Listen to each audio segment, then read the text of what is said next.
Bonjour et bienvenue dans mon tout premier podcast. Je m'appelle Marion et ma mission est de vous guider au mieux en vous donnant des conseils sur mes expériences, mon savoir et de vous proposer des solutions sur une thématique de développement personnel ou de voyage afin d'évoluer en tant que personne et dans votre vie.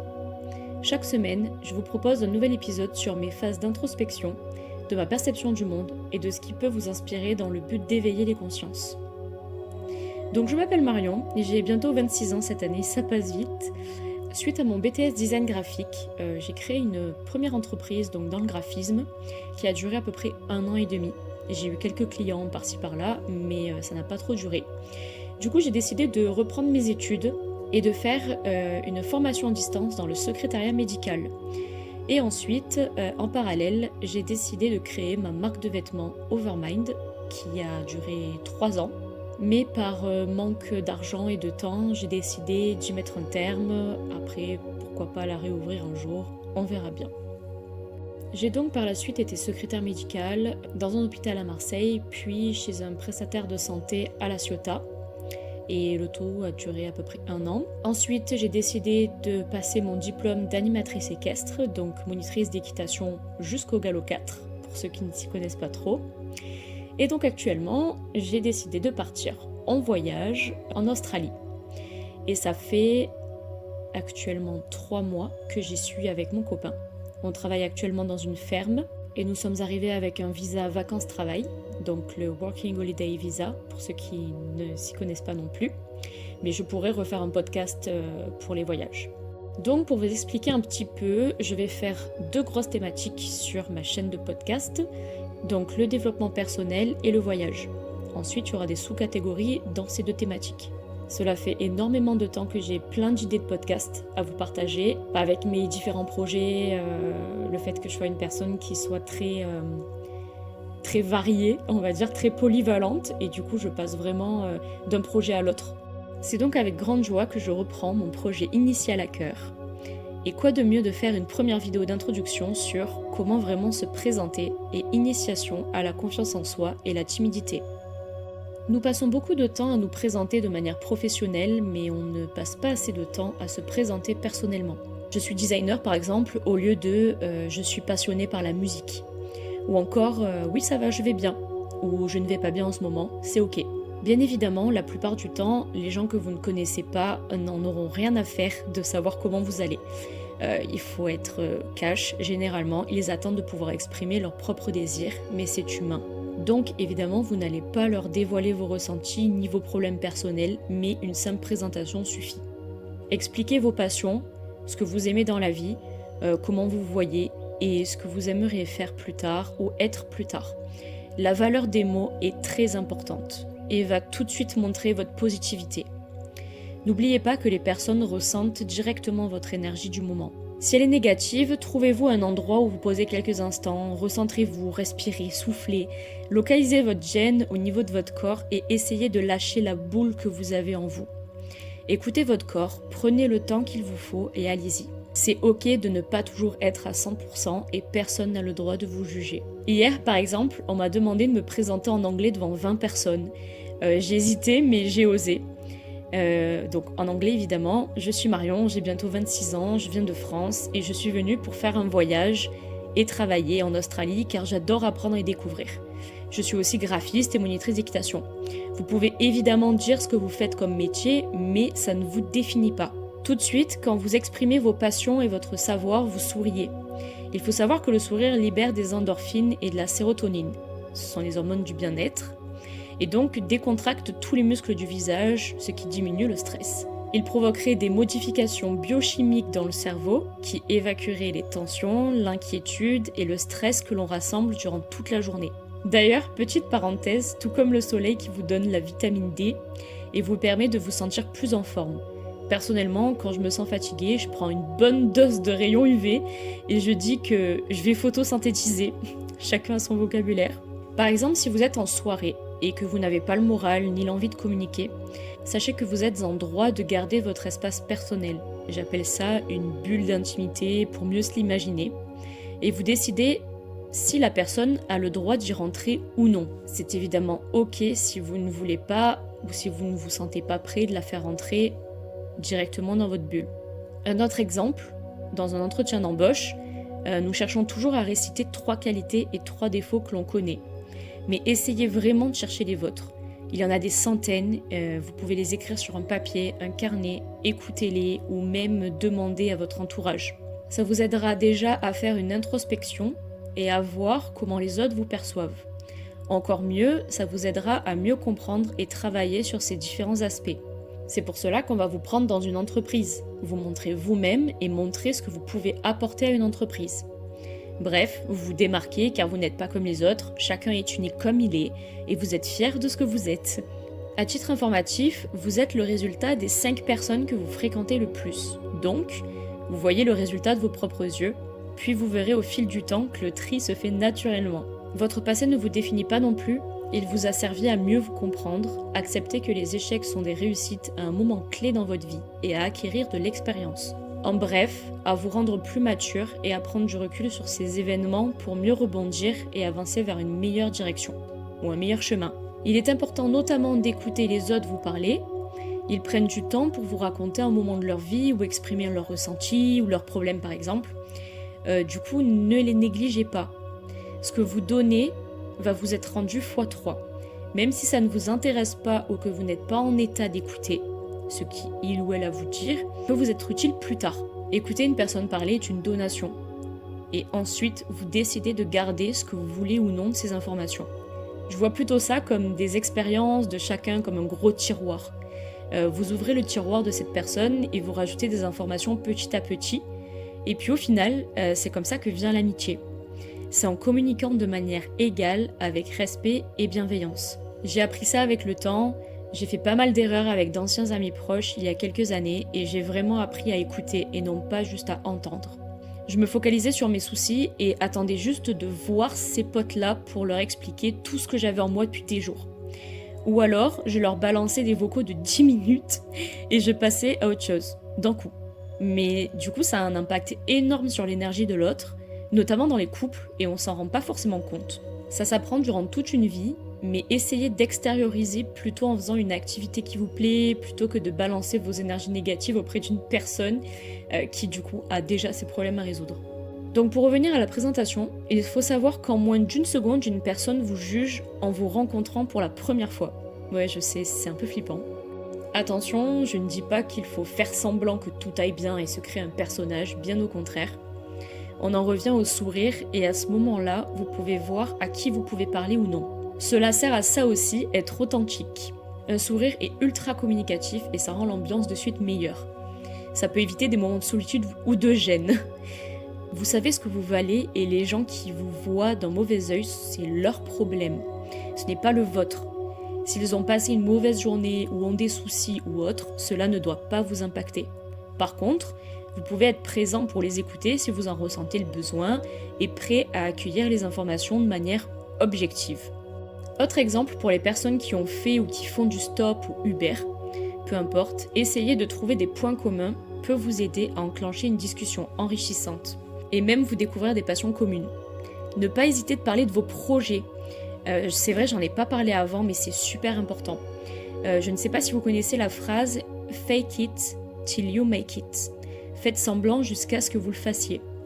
Vous parlez d'un projet comme s'il était déjà réalisé. Et le simple fait de faire comme si vous avez déjà réussi, vous fera réussir indirectement.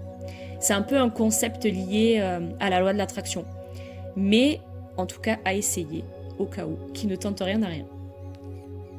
On va parler un peu des réseaux sociaux, ou encore pire, l'anonymat, qui selon moi n'est pas un problème, mais qui peuvent conduire à une vie fictive.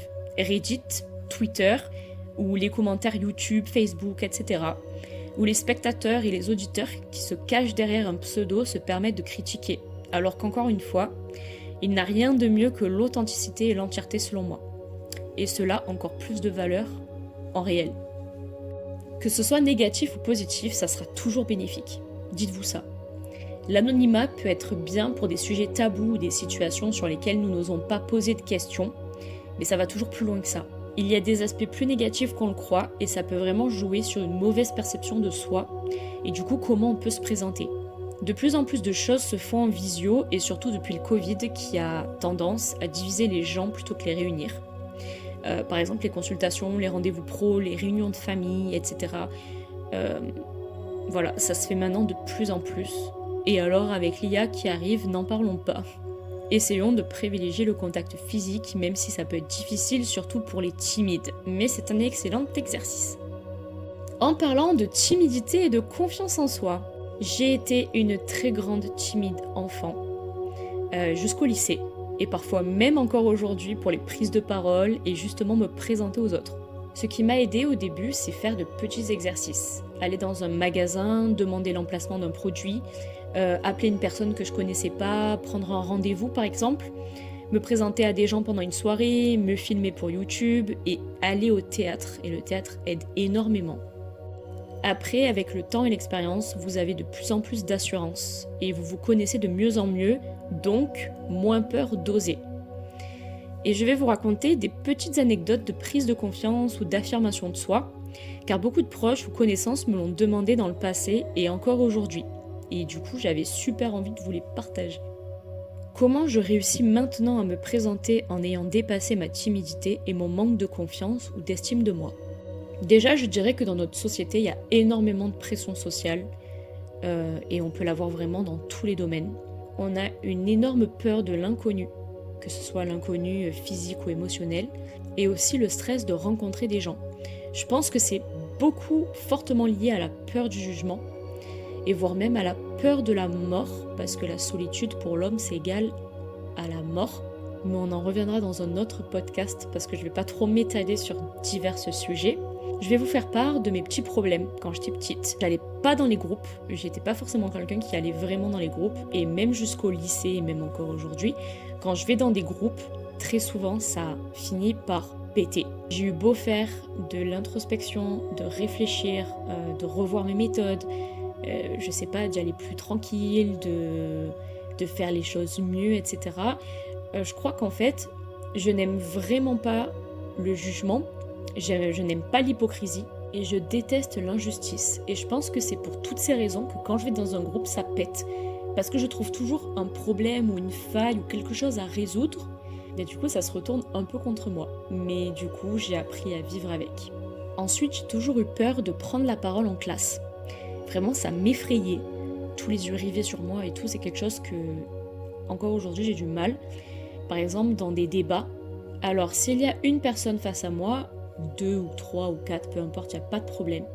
Mais quand c'est vraiment une très grande tablée avec différentes personnes, c'est très difficile pour moi. Mais maintenant, j'arrive à m'y faire et j'arrive à exposer mes idées face aux autres, même si elles ne sont pas en accord avec tout le monde. J'avais aussi peur de contredire les autres par peur des conséquences. Je fuyais beaucoup le conflit et aussi par peur de blesser l'autre. Je ne savais pas dire non, je restais dans un coin, j'allais pas forcément dans le sens des autres ou, vous savez, à la mode en primaire, au collège, au lycée, j'étais pas forcément... Enfin, bon, au lycée beaucoup moins, mais au collège, j'étais pas intéressée par la mode en fait. Du coup, c'était très compliqué de trouver quelqu'un, entre guillemets, comme moi, ou aussi décalé. Et en parlant de décalage, c'est vrai que petit, on peut vraiment se sentir décalé par rapport aux autres, par rapport à la vision qu'on a du monde, par rapport à... si jamais on a une passion différente, on se sent de suite mis à l'écart. Et c'est très compliqué à gérer. Selon moi, je vais quand même vous exposer quelques solutions. On ne sait jamais si ça peut aider. Premier point, oser aller dans des groupes ou aller voir quelqu'un qui se retrouve seul. Ensuite, deuxième point, trouver des gens qui ont la même passion. Par exemple, sur les réseaux sociaux, sur des forums. Moi, par exemple, qui fais de l'équitation en centre équestre, dans une école de danse, de boxe, de théâtre, enfin, peu importe. On rencontre toujours du monde quand on a une activité. Si on n'a pas d'activité, on peut aller dans des festivals, dans des boîtes de nuit ou dans un resto, peu importe. On trouvera du monde. C'est vrai qu'on n'a pas parlé du travail, mais on peut trouver beaucoup de monde en parlant à des gens, à nos collègues de travail qui peuvent devenir de vrais amis et du coup nous emmener à faire d'autres rencontres. Quatrième point, s'intéresser à ce que les gens aiment, échanger les connaissances, partager des audios, des vidéos, des musiques ou des films.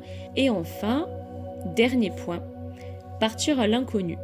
Voyager, rencontrer une nouvelle culture, apprendre une nouvelle langue et parler à des étrangers.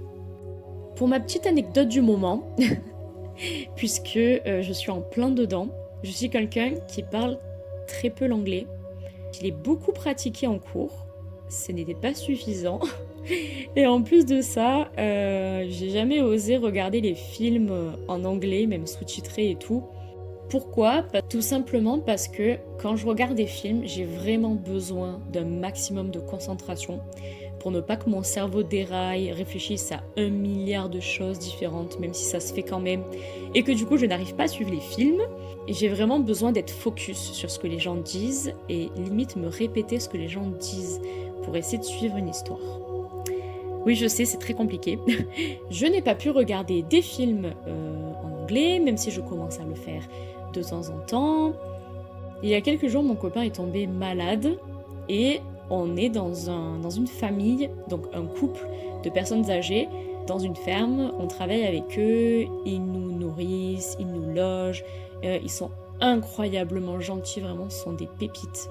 Quand il est tombé malade, j'ai dû me débrouiller 3-4 jours toute seule. Et c'est vrai que l'inconnu fait toujours très très peur, mais dès qu'on arrive à ce moment de fierté, c'est incroyable de dire qu'on a réussi à passer un cap, à réussir à faire quelque chose qu'on pensait ne pas faire ou ne pas être capable de faire. C'est vraiment incroyable. Cette sensation de fierté, de bonheur, c'est vrai que je l'ai rarement. J'ai encore du mal à me faire confiance, j'ai du mal à aller de l'avant selon certaines situations et je suis un peu trop perfectionniste. Jamais contente en fait, jamais satisfaite de moi-même. J'ai vraiment d'énormes attentes sur tout, du coup je suis très souvent déçue de moi alors que je ne devrais pas. Et donc là, le fait de me retrouver seule avec eux, de pouvoir parler anglais, de pouvoir essayer... de pouvoir comprendre et puis d'arriver à me faire comprendre et moi de les comprendre sans problème puisque l'anglais je le comprends très bien mais j'ai beaucoup de mal à le parler comme beaucoup de gens. Du coup là ça m'a fait prendre conscience que ça y est, j'ai débloqué quelque chose. Je peux enfin parler dans les magasins, je peux enfin poser des questions, j'ai pas peur de me tromper et ça c'est super important. Je pense aussi quelque part que le manque de confiance en soi est lié au fait d'avoir peur de se tromper. Mais bon, du coup, on y reviendra dans un autre podcast plus détaillé, parce que je pense que c'était une bonne introduction à la confiance en soi.